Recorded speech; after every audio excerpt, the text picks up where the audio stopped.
Good morning, everybody. Well, Glenn and I decided that we wanted to figure out the best covers in comic books. And I think we got it. We thought we were going to have three, then it got to five. I think I've got like something like 25. I don't know how many Glenn has, but why don't you guys get something to eat, get some coffee, sit down, because it's going to be a while. And we're going to have some fun here. Be right back.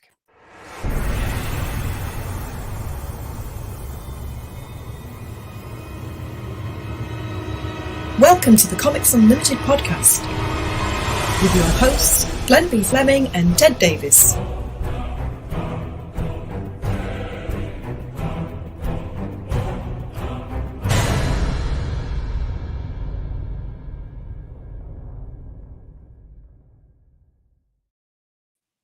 Good morning, everybody. How are you? How you doing, Glenn? I'm all right. How are you doing? Good afternoon. Why don't you tell everybody who you are? Oh, I'm Glenn Fleming. I'm a writer and artist and publisher. You can find all my books and things on Amazon.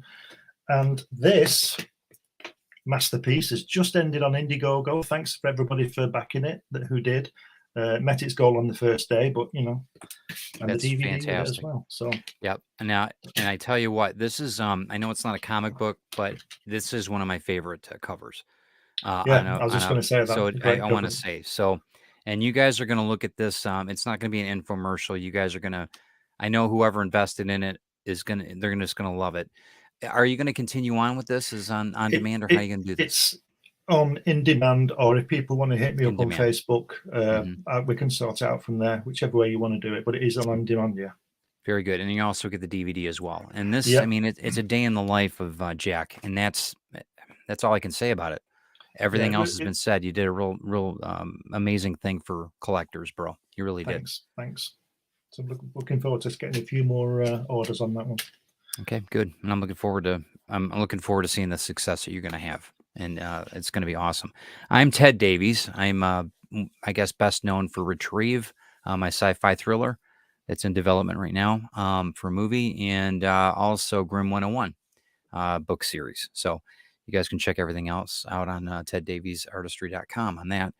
But we're here for Comics Unlimited. That's why we're here. So this publication is going to be, we're going to have a new publication coming out in May, correct? Yeah, April or May. I'm just putting the finishing touches to that now. Right. And it'll be ready. Yeah, and we're looking forward. That's the first. It's the first one that we're doing together as a team. So that's going to be it's a lot of fun. I'm really looking forward to that. So you guys definitely can check that out on Amazon under Glenn B. Fleming when it comes out. But we'll let you know well ahead of time. Did you get the chance to look at the PDF I sent you of it? I didn't. I've got it scheduled. I am going to be looking at it, though. I didn't have time yesterday. I'm so sorry about that, but I will. No, it's okay. It's okay. Absolutely. I've got. I know this afternoon I've got a phone call I got to take care of. But after this, this is going to be a good show. After this show, I'm going to sit down. I'm actually going to get Calypso fed, and I'm going to sit down and I'm going to read the email that you sent with the transfer, all that stuff. So I want to look at all that. So we are part of the Rising Tide Broadcast Network, just so everybody knows. Check out everything we're doing. We're a group of creatives that help creatives build their business. And follow us on Facebook, Rising Tide Broadcast Network. Really proud affiliates of that. And, of course, Cashman's Comics. Check out everything that John Cashman does in Bay City, Michigan. He ships nationwide. I don't think he ships internationally, which is a shame. I wish he did. But I know with costs and everything, it's a little hard. It's killing it. Yeah, right. And I know, it's something that I know that John is great with collectors. I mean, he really, really does the legwork, whether you're a novice collector or seasoned collectors like us. So check out everything that he does. He does sell my books in his facility as well. Could I just say that I think a lot of the reason why I have not had more pledges on the Indiegogo is for the shipping. It is expensive, so I want to say a special thank you to the people who believe in the project, who did that, who will be getting signed copies from me in the United States and all that kind of thing. I still got an order from Australia and from Germany and all over the place. It was great. See, I told you. Didn't I tell you? You told me. And it's just the beginning. This is just, just wait. I'm telling you. Once the word gets out and people see it for what it is, and you've really got the following that you deserve, it's going to be hard to keep them on the shelves. So I really am telling you, you're just at the beginning of this infancy of, infamy. So, I think I've already got that one. yeah. Okay, good. Yeah. I want to say good morning to everybody too, by the way. Why don't we say good morning to everybody? Let's see what we got here. We've got Donna was the first one in the room. All right, Donna. Way ahead of everybody. We got Joe D. Let's see who else we got here. Joe. Carl, what's up, man? John. Well, Got John Celestre. We've got some more royalty in the house. Yeah, John and I had some really good talks in Lexington. We're really looking forward to some things that are coming to the network soon. So you guys will be hearing about that. And I know you've got some experience with John there too. Yep. Really fortunate that I know both of you. I consider myself, yeah, it's really cool. That's all I can say about it. So I'm not going to fanboy all over you guys. Eric, what's up, man? What's up, Eric? How you doing? Okay, I knew Eric was going to be here because it deals with comic book covers. I sent him a couple of the pictures just to brag a bit about what I picked up this last week. And I sent you a couple of them. Yeah. And we'll talk about that. Some major things to my collection that really, I'm shocked that I was even offered them. Okay. What was your do you have books on hand that you're going to be showing besides what you sent me, or is it just the 4? No, just the 4 that I showed you. I mean, the one they're going to show, I don't know whether they would even fall into the category of my top 4 because I'd have to think about it. But they are stunning covers. I think you'll agree. We'll discuss them. They are. Let's see what we got. Well, let me bring up that first one because I know that I'll tell you about the first one that I really had, the first comic book I ever had. And I've talked about this on my show several times. This is it. I mean, this is the Star Wars #1. This is the one I had when I was 6 years old. I learned how to read with this one. And I actually just acquired a brand, a #1 original. And it's so sick. It's mint. It's mint. So the one you showed there is the actual one. Yeah, this is the one is the one I used to fold up in my back pocket and ride my bike around town. Yeah, this is the one. It survived, and I'm so thankful that my mom and dad let me keep them. Didn't let me throw them out or anything. The first one that you had, this is the first one that we talked about yesterday. Yeah. Did you want to talk about that one? Yeah.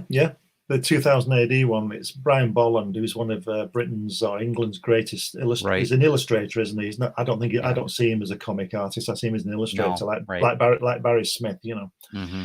But it's the composition that I wanted to talk about because even the bubble is placed to bring the center of attention, the point to that guy's face, and if you look at the way it's composed with the weapons that the Judge Dredd has and the other guy, and the way the legs are and the way his legs are, it's an X marks the spot. It pulls you right in. As a good cover composition should. It pulls you right into the center of what it is about, and that's a perfect example because if you look at the guy's left arm, it goes up the weapon. It sounds dodgy, but it goes up the weapon and then comes round again, and then you go down to the leg, and that is just genius. It's just brilliant. It's a lovely illustration as well. It is. It's clean. I mean, it's now. Did he do his own inks too, or no? Yes, he always does. Brilliant. And if you look at the Dredd, if that's not Arnie instead of Stallone, I don't know what is. Arnie should have got that gig. Right. And that is. I agree with you on that. Now, this one is this a cover or is this an inside? It's a cover of 2000 AD. Yeah, that's just from the artwork. That's right. So that's why the logo isn't on there. Got it. But it's just beautiful. By the way, if you guys could like and share this out, it would be really, really appreciated. We aren't going to go. I'm going to go through the. Let's see. Let me do this one since we're talking about 2000 AD. Yeah. Right. This artist is called Cam Kennedy. Yeah. And he's a great World War II artist as well. He used to draw that's in brilliant. the early 70s. He used to draw we have a little sort of pocket-sized book that's still out called Commando. Mm-hmm. And I think it's on for like issue 5050 now or something. I remember that when I was a kid in Wales when I spent summers up there. I remember that. Well, Cam Kennedy, I think he must be in his 70s now, but he also painted The Light and Darkness War. Was that with Doug Mensch? I always get the writer wrong. It might have been. I think so. But he's a painter. He's a painter. Yeah. He's Scottish. He lives up in Hoy, a place called Hoy, which is way off the mainland, a little island up towards the North Pole. That's some pretty. That is like barren. I mean, it's way out there. Yeah. God. But look at the composition of that. It's the same again. I mean, I know we all have legs, hopefully, and they will all point in some kind of direction. But the way that fits, and then the flag itself points to the logo, the 2000 AD logo. But the way he has his men standing, Cam Kennedy, his artwork has been described as really gritty. And I like the grittiness of it. It's wonderful. But anybody see the guy below, the Rogue Trooper? I think that's a Cam Kennedy drawing as well. And if it's very Magnolia. It looks like Mike a little bit. Yeah, I think it's before Mike Mignola. Yeah, it is Mike. Yeah, it is. So I would urge all the comics people here who, if they've never seen Rogue Trooper, especially Cam Kennedy's Rogue Trooper, this would be from. Well, it's 84, so it's 30, 40 years old now. Yeah. Check out Cam Kennedy's Rogue Trooper. They're in separate volumes, but all his artwork is stunning like this. It's absolutely beautiful stuff. It's wonderful. And he worked on Judge Dredd as well. And it's pre-digital. It's all traditional. It's all real. It's all real artwork. It's wonderful. Wonderful stuff. We're going to move. Let me see what I got here. Grant, good morning to you. I want to say good morning to Grant. We're going to go into the one that you really, perspective-wise, we're just blown away. Oh, yeah, this Scarlet Deathfall. Yeah, look at the date. It says 2068, but it's 1968, really, because Captain Scarlet and Thunderbirds were 100 years of us. So it's 19. So this is from 1968. This is by a guy called Mike Noble. He only died a couple of years ago. I think it was about 87. And look at that.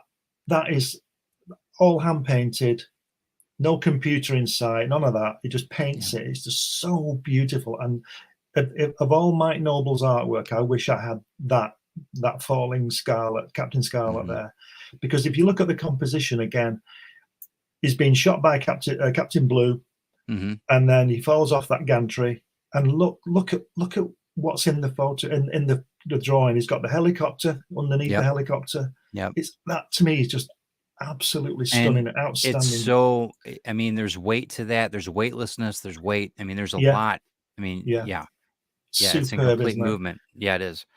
And like I said, we're talking about covers. We're not talking about like the top 5 or the best one. There's the ones that affected us, and that's something that I want everybody to stress, because you might see something that you might not have ever seen before on here. That was I'm betting there's not a lot of Americans seeing this cover. No, but I haven't. When you send it over, I'm like, that's awesome. Yeah. The thing I like about Mike Noble's work is if you look at the Captain Scarlet's left arm, the upper arm, the bottom line isn't there. That's done with the color. And if you look at his right leg, to the left hand side of his right leg, his inner leg, there's no line, and that's the beauty. And look at the chin; it's all painted, the shadow on the chin, and that's the beauty of his artwork. Because it's crazy. Sometimes they used to print them in black and white, just do it in a wash, and you could see, even without the color, like the bottom of his red costume there. There's no line; it's just done with the color, just open. It's just absolutely stunning. And like I said, these drawings work in black and white as well. Sure. Because they look great in black and white. Yeah. He's just a wonderful artist. I mean, just beautiful. It's I can understand why Alex Ross probably took some hints from this, and I think that there's I mean, it's almost almost pulpy in a way. It's very. It looks like it came off of a paperback book. A small. You could see that totally, at least in my eyes. It's and then Strange Tales. Sorry. Yeah, Strange Tales 138. This is a Kirby layout, and it's embellished by John Severin. But you can see this to me is a.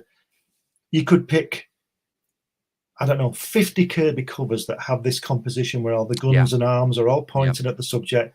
But if you look at it, it's so perfect, this, in the way that even the bullet streaks pull you into fury.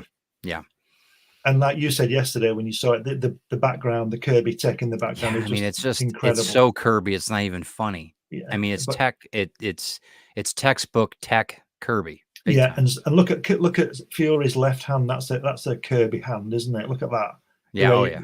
Oh you yeah. know, but that's just beautiful. It's absolutely incredible. And look at the want to point out. Look at the bullet to the bottom. Even the line of that. I know the bullet's Yes. coming away, Yep. but it leads you back up to the action.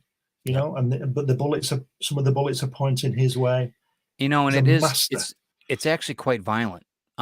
You know, Tom and Jerry. I don't know if you had Tom and Jerry over in the. Yeah, You sure we do. Yeah, know, Tom and Jerry was extremely violent when I was a kid. yeah, I mean, yeah, chop tails off. You know, whatever. yeah.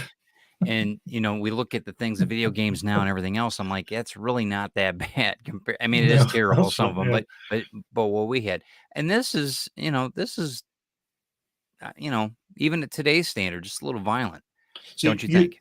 it is very violent. Yeah, So that's not what makes bad. I it. mean, I'm not saying it's bad. I'm just saying it's violent. So, You're not you saying know, it's bad in the American way of saying it's good, well, like Michael Jackson, bad. I mean, we're obsessed with guns here, which I is know. fine as long as you're a responsible gun owner. And you're in the right state of mind. This is prior to me being born. So this is like we would have cap guns or whatever, and, Yeah, cowboys and Indians. It wasn't a big deal when I was a kid. But in today's standards, this would still be considered a little violent. I think it's a beautiful cover. I think it the is. Yeah. colors are great. I think the proportions, everything is awesome. And But I'm also just, as an artist, you'll know this, but look at the way it works. If you look at the guy mhm, on the left hand side, the mhm, way his cloak sends you to his gun, then to the yes, blast to Fury, and look at the guy on the right. Now look at his head, mhm, and see that big, beautiful, thick line on where his forehead yeah, would be. That yep, stops your eye going off the page. mhm. It It does, stops it, and and it also the frames guy, in that yeah, triangle. that's right. And the guy on the left, at the back of his head is black. That stops your Mhm, eye drifting off the page as well. And right, the way that there's a reason that Kirby put the guy on the right that big, yeah, and it's to stop you yeah, because we read left to right, don't we? It's yeah. to stop your eye going off the page. It's something to remember for artists to do. When I'm doing hatch, you'll notice I always put little rocks in the corner if I Yeah, can, yeah, and it stops you, just stops mhm. you going off the It page. weights it down. Yeah, Good morning, Ryan. I'm glad that you're here, actually. Ryan. Yeah, Ryan, I've got stick around because I've got a couple comics that I think, yeah, you're always giving me heat about the shadow. Well, just wait, son. You might want to sit down. Just before we move on from that, Yeah, from this one, look at this the TV screen with the yeah, and orbital bomb. the weightlessness of the Yeah, rocket. I mean, it's but crazy. the lines of the TV screen Mm. would ordinarily be sort of square, wouldn't they? But look at them curving into Fury's face. The way it Yeah, brings you in again, I didn't notice that. That's awesome. it's That's awesome. wonderful. It's just brilliant, absolutely brilliant. Yeah, And that's just like we these are said, just covers one of I had, and I haven't well, seen them before. So I mean, this is right. great. You haven't seen this one before? No, I mean, I only no. This the one that you. This is the first time when you showed me. I'm like, Oh that's wow, awesome, brilliant. wow. Okay, that was good, man. That And was a I've good got run. that original comic. That's Do not you? a scan. I've got that original comic from 1965. I think it was 66 maybe. I've That's got that great. one. One I've of the got earliest ones I got. Okay, so you saw Star Wars, Yeah, the number one that I had. All yeah. right, so this I know this. I brought this Oh up yeah, last time. Kirby, it's Black Panther number 4. Love it. yeah, It's yeah, again, these are one I've had from kids. These are ones yeah, that got me excited about drawing. This yeah. really, I mean, look at the perspective. I mean, just the point. Like we were saying, X marks the spot. It Yeah. was just, I mean, And incredible, that incredible. black shadow over his head stops you leaving his head. Right. And And is that the cape? That's the cape. Yeah. Is that the cape? What do you he guys doesn't. think? No, he doesn't have a cape, does he? No. Well, you'll see one that he does in a second Oh yeah, here. yeah, yeah. I know I'm he so did. excited. I I'm know he so did excited originally, about it. I'm but so excited about it, but not in that series. He didn't have a cape. no, he didn't. Okay. But it's just wonderful. I'm just going to kind of go through these quickly because Yeah, I've got so many. I'm sorry. All right. do it. George Perez. Oh, look at that. I Oh, know it's got a lot of writing and the framework and everything. I know. And it's a lot of billboard presentation, but I still love this cover. There's so much weight, Superman's, breaking down. I mean, just awesome. I love this. I love this book anyway. I can see why so many people make it so valuable, because it's such a brilliant book. All right. Another Kirby, Machine Man. Oh. These perspectives, these are, and again, this is the 7-year-old. This is the 8-year-old that I was looking at these. These were epic. And I can't believe that I kept them in such good shape. I just can't believe it. But it's remarkable on my own. But the perspective, it's just incredible. And look at where bottom right of it, where there's a gun there, keeping your eye going off again. Right. And then there's one on the left as well. Yep. And you've got his hand leads you in. The arm leads you into and it's so chunky. I mean, I love Machine Man anyway. Yeah. Yeah, jump in. I love that splash page of Machine Man where they've arrested him and he's got no face and they're pushing him towards you. Do you remember that? Yes. Absolutely brilliant. Okay, let me see what I've got here. Come on, keep them coming. No, this one's a newer one. These are kind of pulpy. Oh wow, look at that. But I love the fact that they took some chances on this. This is new, but I like the pulpy, it looks like it came out of off of a paperback book. Yeah, in 1936 type. Right. I just love it, man. And I'm a huge Hellboy fan. It has nothing to do with Mike's art at all. Mike Mignola's art, but it's just cool. It's just such a cool. They brought this out a couple years ago, and just beautiful. It's great. Beautiful. I like that. I like the wrestler guy. He's like one of those cheesy. Right. I know. Right. Tough guys who are a bit flabby, Right. You're going to get a lot of Mike Mignola right now, so just bear with me. So, all right. And obviously, Gotham by Gaslight, again, epic. Look at that. The dark. I mean, just this monolith of a character, right? I mean, and it's offset. It's not quite. One thing about Mike, it's not too symmetrical. A lot of things that he does are off. They're not quite lined up perfectly, and I love that. Yeah. But the smoke streams, everything, it just balances out so well. And this is a classic. I mean, this is absolutely any Mike Mignola fan, it's got to be. So, okay, we got two more that are here, and then I got some more pictures. But Hellboy, no, this is it. Seed of Destruction. You can see the way that everything leads in. Yeah, leads into the point, and then his tail pulls you back, and and then the flame directs your eye. Yeah, this is it. I mean, this isn't the anniversary edition. This is the original. And you've also on that one, you've also got, if you look at the Y on Hellboy, the logo goes to his weapon and then goes down his arm, and you go back to his face again. Absolutely superb. Brilliant. I mean, they should have printed that one in black and white, shouldn't they? Yeah, look at the Moy too. Yeah. Oh yeah. Yeah. I thought you'd dig that. So I didn't see him, but I can see him now. Yeah. But and this, this is the Infancy of Hellboy too. This is he looks a lot different now than he did back in '94. A lot different. The drawing, the way Mike does it. So Bill Sienkiewicz, I'm a huge fan of. Grant, actually, when I interviewed Grant Lankard, he ended up bringing a book on. I think it was before. Bill Sienkiewicz did a book, art book, about, gosh, I think it was, I think it's called Voodoo Child, I think. And it's about Jimi Hendrix. I think that's what the book was about, but it had a ton of art in it. And Bill Sienkiewicz, I think, is probably, he's one of the most influential artists. Frank Miller, I didn't bring any Frank Miller over. I should have grabbed those today too. Frank Miller, Mike Mignola, they're so powerful, but Bill has got such a unique, I don't even know, control of different mediums. Pastel. Is Sienkiewicz the guy who did the Frankenstein book? Oh no, that's Bernie Wrightson. I always get the names. This one I just got, and I think I told you about this. This is the Batman, the Catwoman Batman. Yeah. And this is just, I'm not going to do it justice, but because it's in this, but it is just sick. It is such a good watercolor pastel oil. It almost makes Batman look like Loki because of the cat. And I just dig that so much. It's so different. real subtle, but the way the body is, And both of them. and also the way the editor and the printer is that a print or that's a print, isn't it? Or is that What? the comic? Is that the That's comic the cover? comic. This is the comic. I was going to say the way they've respected the artwork by having Yeah, the exactly. title really small. You can't even see it. Right, you can't even see it. It's very tiny, but it's beautiful, man. I mean, the colors, it doesn't do it justice. And I was so fortunate. Again, John Cashman, he had it up there, and I'm like, in that thing, I bought it in that afternoon. It doubled in price. I couldn't believe it. But anyway, Wow.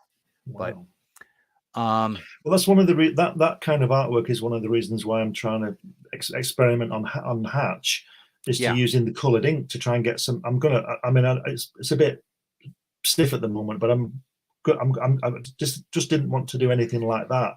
Your colors, though, man, you mix your own. Your own colors, though. I mean, it's beautiful. If anybody ever seen your work, man, it is gorgeous. I mean, really, it's not an easy thing doing that ink. I mean, it's like watercolor. It is. I mean, it's. Yeah. I think it's more potent than watercolor, but yeah. Sure, so okay, that's my grouping, and then there's the best cover of all time. Yeah, right. I was gonna do that. I was gonna grab one of the Retrieve books, but I'm like, I'll just let it go. You can see it over my shoulder, whatever. Let's see. Eric says Bill Sienkiewicz did a lot of Moon Knight, very apropos right now.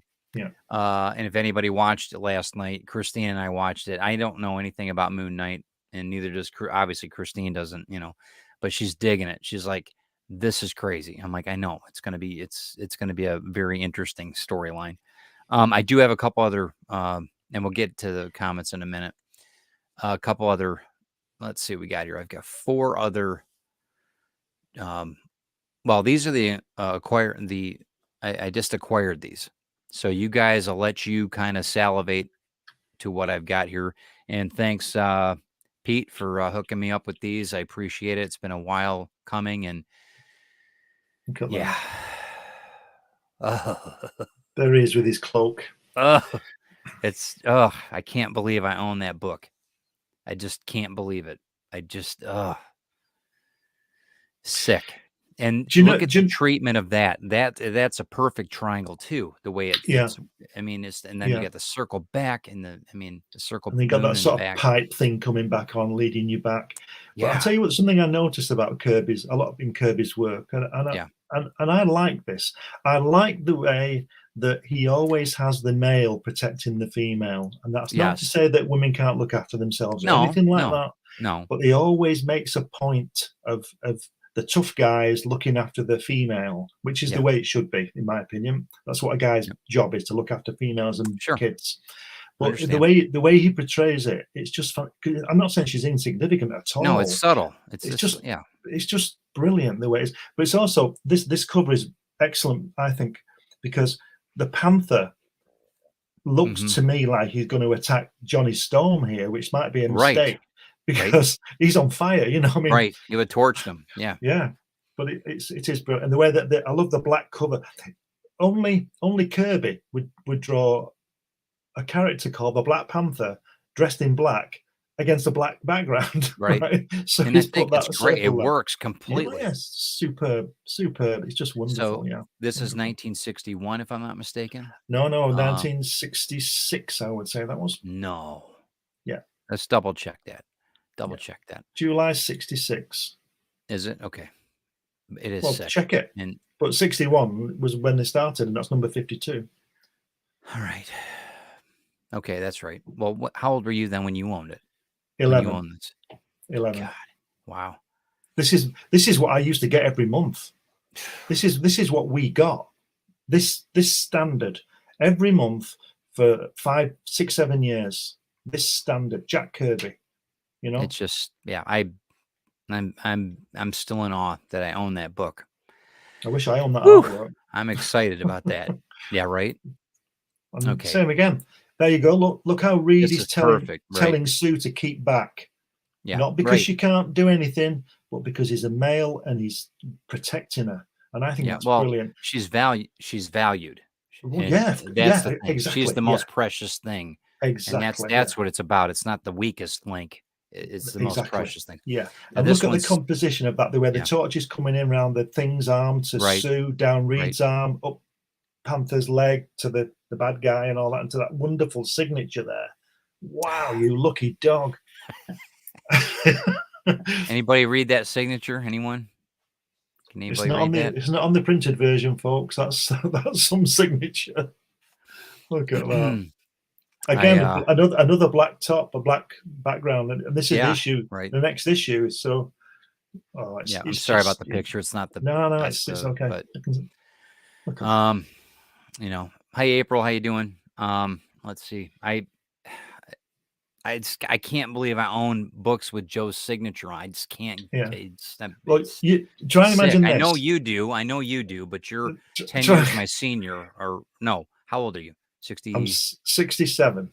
Okay, so you're 16 years my senior. Yeah. So you know, you probably, you know, we're in that time. You were in the timeline with Joe and Jack. Well, you know, just remember this. You know, I said to you about the previous one, number 52, that you just showed. Yeah. And I said to you, we got this all the time. So we got number 52, and then the next month we got that.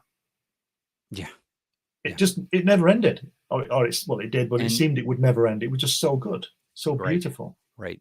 And I'm just, like I said, I'm not bragging. I'm so humbled that I guess these are for me, this is like a pinnacle of my collecting. This is it. These are my grails. These are this one. I put this one up. It's not signed, but I just love the character faces on it. I mean, they're just so, they work. You know, I would feel like I spill ink all over that guy's face. I would feel terror. You know, but he took a risk and it paid off, and it looks awesome. It looks so good. It looks so good. I've said this before, but crackle and everything. You know, I love Joe Sinnott. He's the best inker on Kirby. Oh yeah. But I'll tell you something that he does that I don't necessarily go with. If you see the pencil work of that face of Ben Grimm's face with that nose and that black, that's all shaded in lines. Yeah. Because Jack, obviously, as you know, as a lot of people do, realizes that there is no such thing as black. It's just absence of light. Correct. So he would always draw light, the shadow in lines and fill it in lines. When the inkers would come along and just drop a black on it, you know. Yeah, right. It works. It still works, but it does work. Yeah. Well, it's a. I'm not correcting you. I'm just saying, so it's an absence of light, but when you're putting color to it, it's every color mixed into it, correct? Yeah. So it's so it's kind of weird. It's kind of not an oxymoron, but it's kind of in physical form, it's every color brought to the forefront. And in reality, it's absence of, isn't that bizarre? That's so weird. But anyway, so that's another great cover that like I said, a great new design on the, what's he called? Oh shoot, what's that guy's? His name just went out of my head. Shoot, anybody jump in? I forgot now too. I was just going to say it and it just went right out of my head. Anyway, great design for a new costume. Looks a bit like Tarn and Isle costume, doesn't it? With that big head. Oh yeah. So Jody's still saying none of the ones that I picked. I know. I'm sure you're going to have quite a list, and I suggest after I'm done showing you this last pick of my epic acquirement here, the last pick, then you guys can put down your 5 or whatever, and we'll talk about those. Okay, so the last one on this is nuts. Are you ready? Yeah. Everybody? Okay. Yep, that's it. Look at that. Oh God, you guys can look this up on eBay.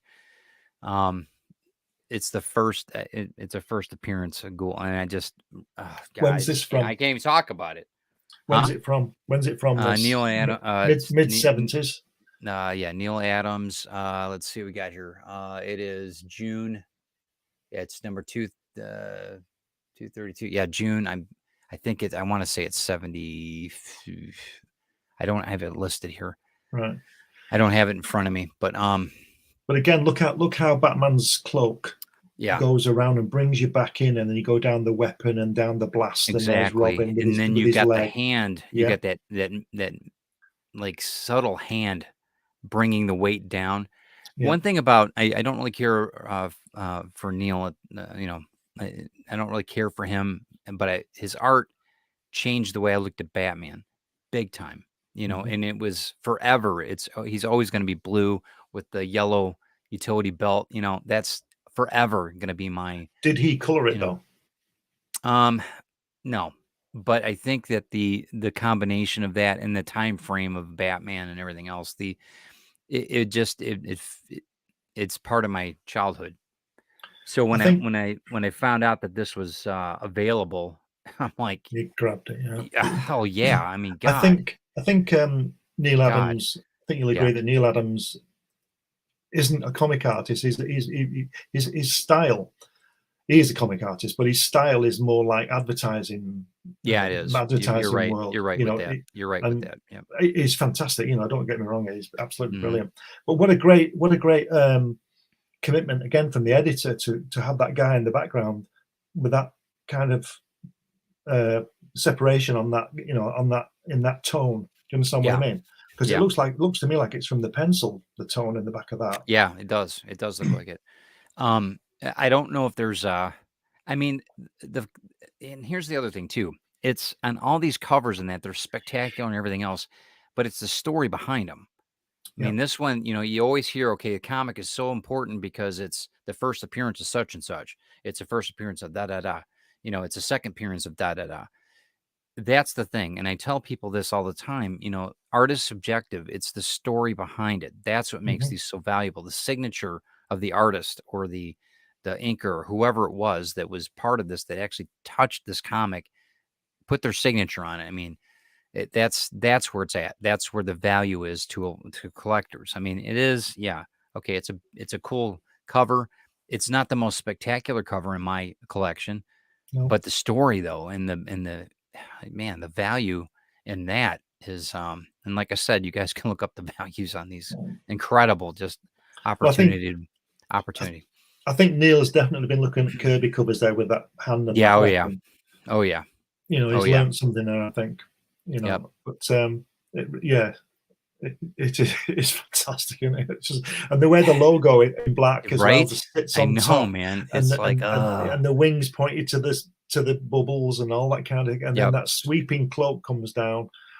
Oh, and it's not quite symmetrical, but it is, and it's just. I think they call it. I think they say it works. Yeah, you know what I mean? Yeah, it works. It's wonderful. This one's going out for grading as soon as I get the couple other things done with it, and that's it's going out. So that's it, guys. That's what I've got for the collection, or not the collection, but the suggestion of what we're doing today. So you guys, all right, I'm opening up the comments. So go ahead, Joe D, give us the top 5. Everybody else, whoever's else got an idea. Eric Hawkins, I'm sure you've got top 5. That's probably Moon Knight, the whole thing. But that's cool. Go ahead. I'm just going to get something. I'll be 1 second. All right, no problem. So guys, let us know what you guys have for or what comic cover struck you as a kid. You know, that was something I think we were all taken in by that as a kids. I mean, that was the thing. There was curb appeal, right? I'm going to show you a cover from a comic now that nobody's ever seen. Nobody in the world. Well, no, sorry, 2 people have seen this. Okay. And this is from 1969. I'm going to bring you up in large screen. Go. And it's by a 14-year-old Glenn Fleming. And if you can't see Kirby in this, then you don't know comics.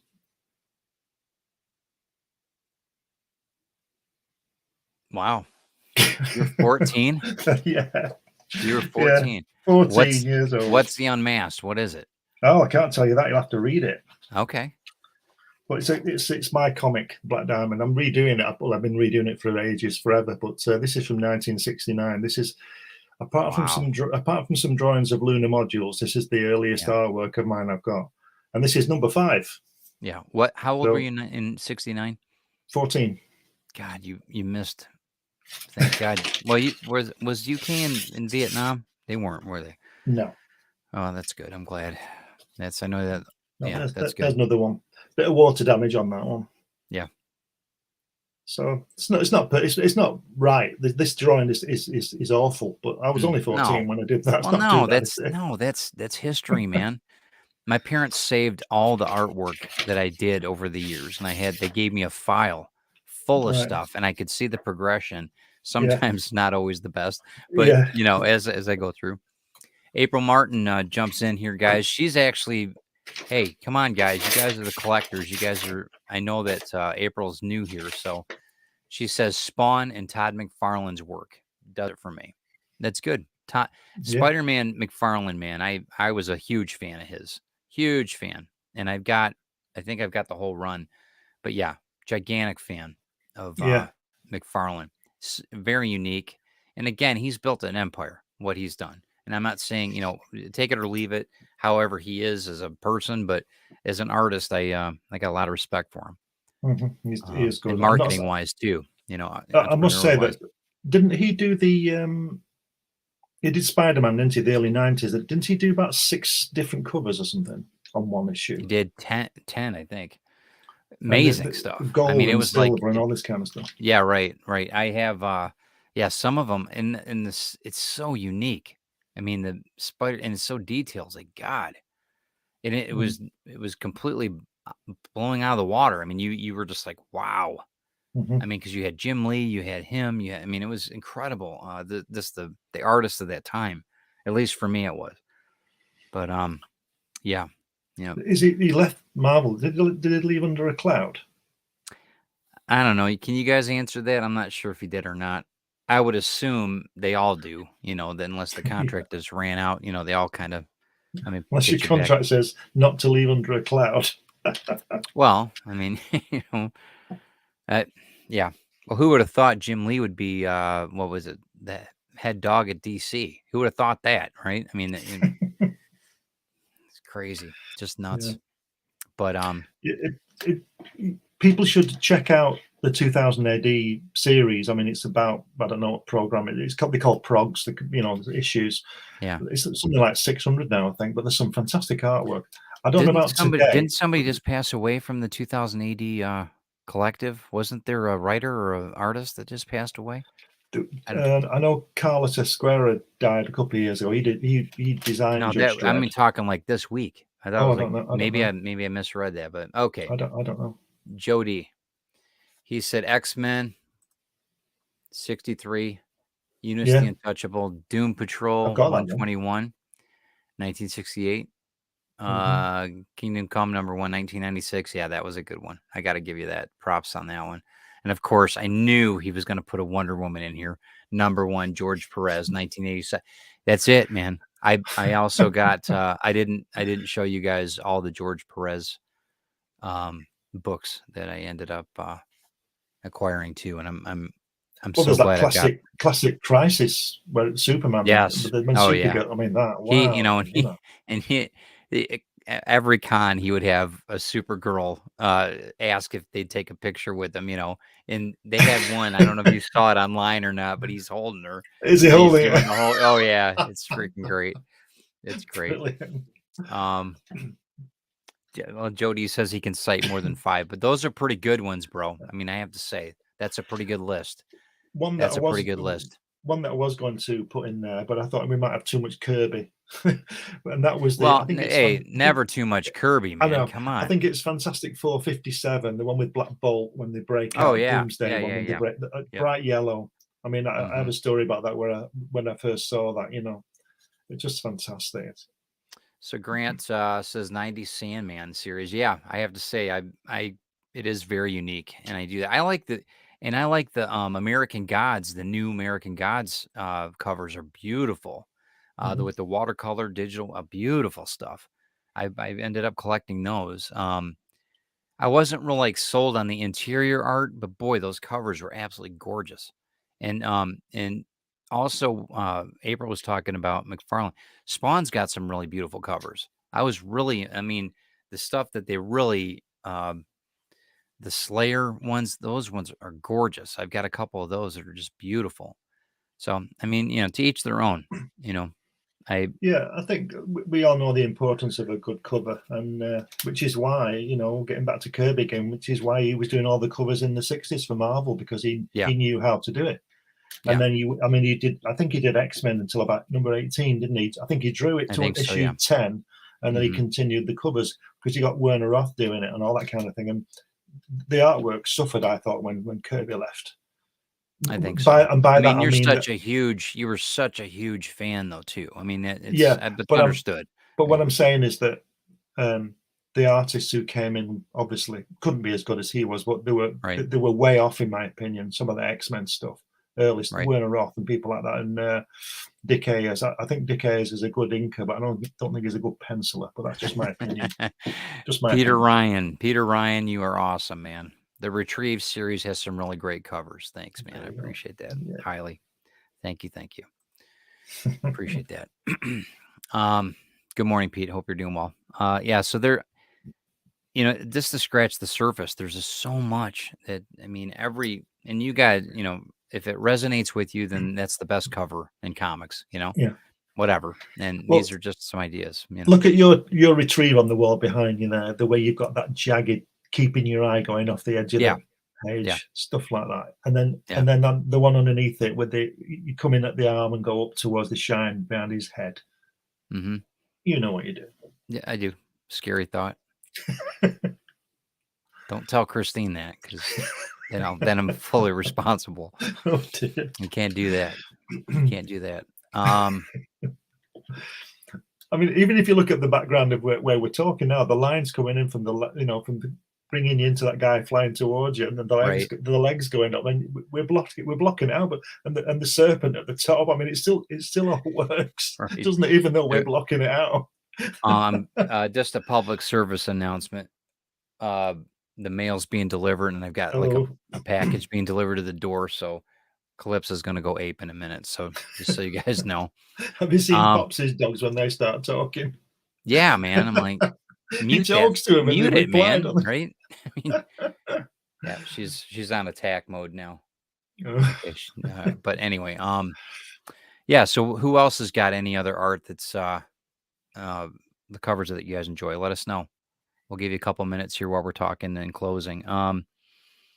So next week I've got fulfillments for Grim 101. I checked out all the books yesterday. Everything seems pretty solid. So we're going to be sending everything out next week. Give me probably till the end of the week to get everything out, but I'll let you know. I'll touch base on that on Tuesday. That's probably what we'll be talking about on TED Talks. So you sorted out that printing error? I did. They sent the stuff in while I was gone. They sent everything over while I was gone in Lexington. So they've not charged you for it? No. So, and they were really good. Actually, they gave me credit towards another print run when I decide I want to do something else. So probably I'm going to use the credit for Retrieve. You do know they're collector's items, don't you? Yeah. And I was told that. I was actually told that. So I'm going to be marketing those. And you do know that you said you'd give me one. I know, of course I did. Yeah. You'll have it, man. It'll be in the mail. I've got, and they're limited. I'll get a count on everything for all the if you want to call them the error runs, the oopsies. I'll get a count. All right. Okay. All right. Okay. All right. Thank you. All right. Sorry. All right. Okay. You good now? All right.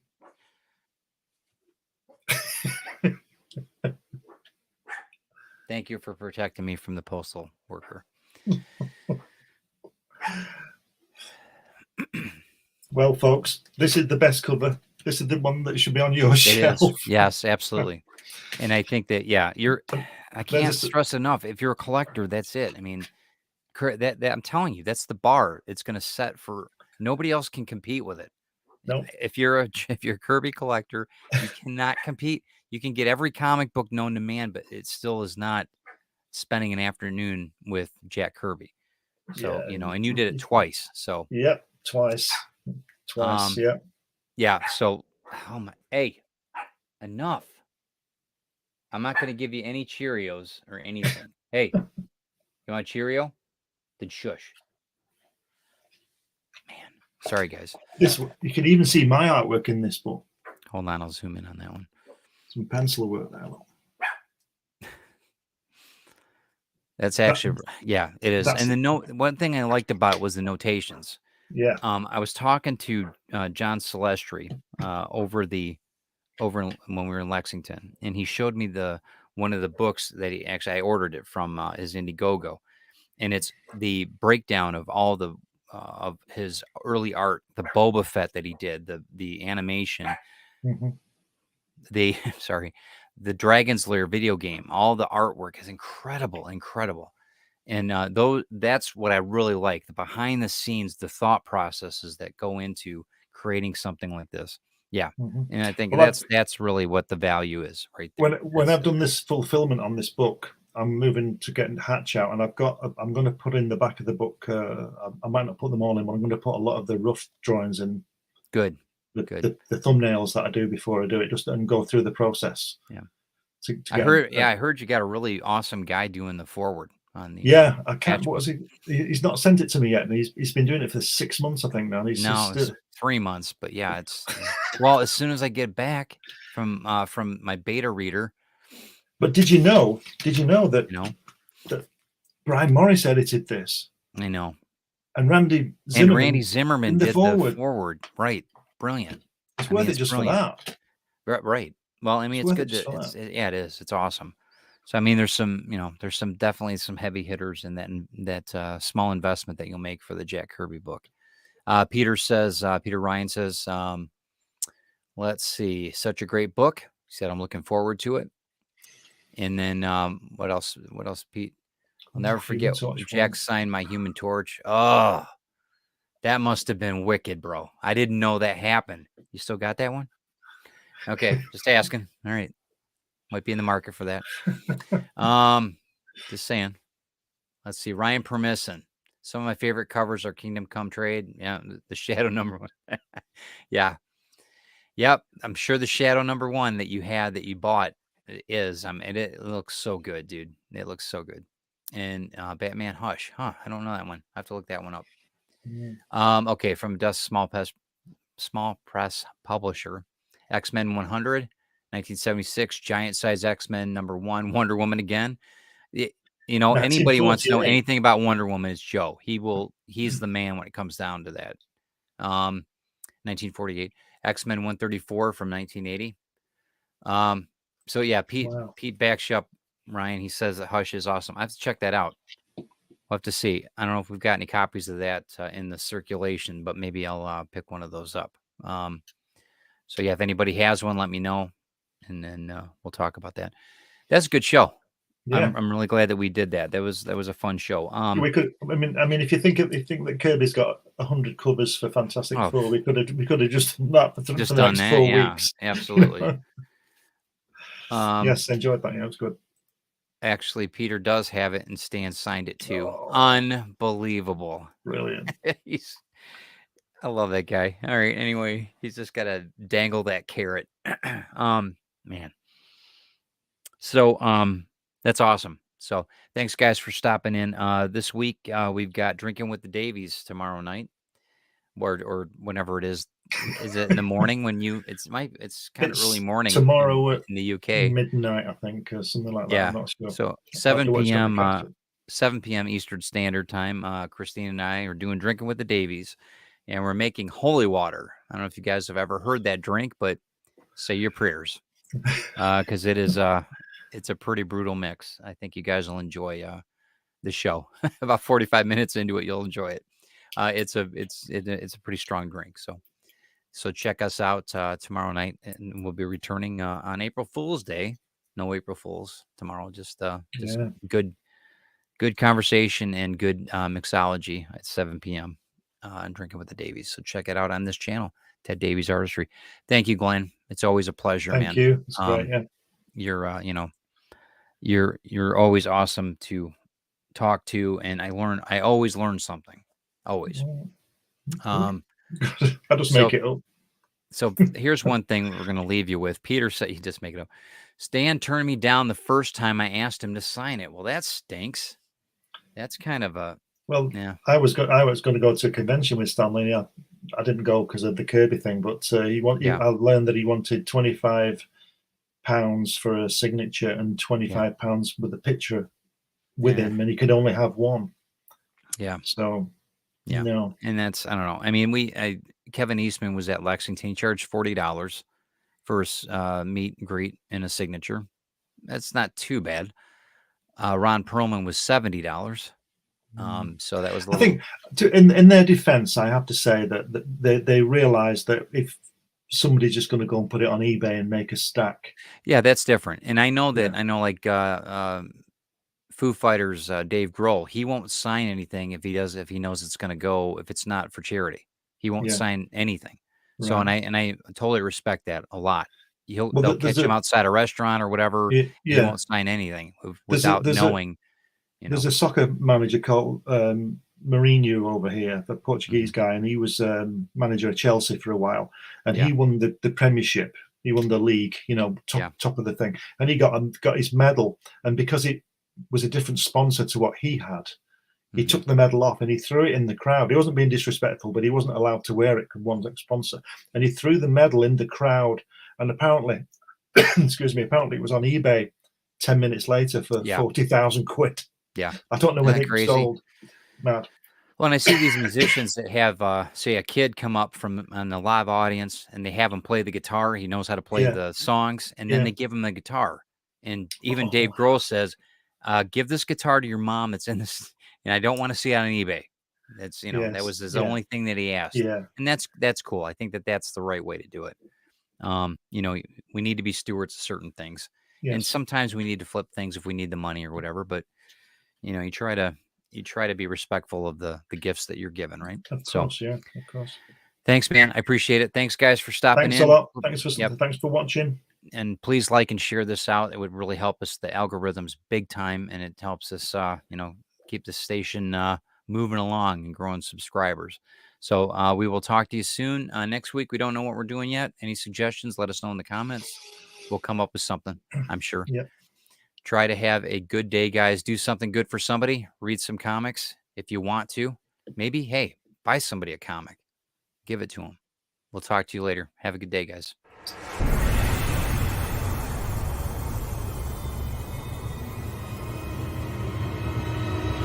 Welcome to the Comics Unlimited podcast with your hosts, Glenn B. Fleming and Ted Davies.